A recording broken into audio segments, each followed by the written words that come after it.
দেখো সারাদিন মোবাইল নিয়ে পড়ে দেখো আর পড়ালেখা চলে যায়, পড়ালেখার নাম বন্ধ নাই, স্কুলে যাওয়ার নাম বন্ধ নাই, খেলাধুলার নাম বন্ধ নাই, সারাদিন বিছানার উপরে আর নয় ঘরের কোনো একটা কোণে বসে মোবাইল দেখে। আর মোবাইলে বিভিন্ন কন্টেন্ট এখন ছড়াছড়ি, সবচেয়ে বাচ্চাদের উপযুক্ত দেখার উপযুক্ত এমন নয়, অনেক অ্যাডাল্ট কন্টেন্ট আছে, অনেক খারাপ জিনিসও মোবাইলে এখন চলে আসছে সামনে। সেই সব জিনিস থেকে বাচ্চারা অনেক আজে বাজে জিনিস শিখছে। এই জন্য বলবো প্রত্যেকটা গার্জেনকে, আপনাদেরকে বারবার বিভিন্ন সময় বিভিন্ন জন বলে এসেছে মোবাইল থেকে আপনার বাচ্চাদেরকে দূরে রাখবেন।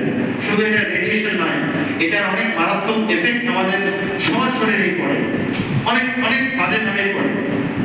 যেমন মোবাইল যদি খুব বেশিক্ষণ ইউজ করে তার চোখে ব্যথা করবে, তার হজমের প্রবলেম হবে, সে কোনো কিছু খেতে পারবে না, তার রুচি নষ্ট হয়ে যাবে, খাওয়া দাওয়া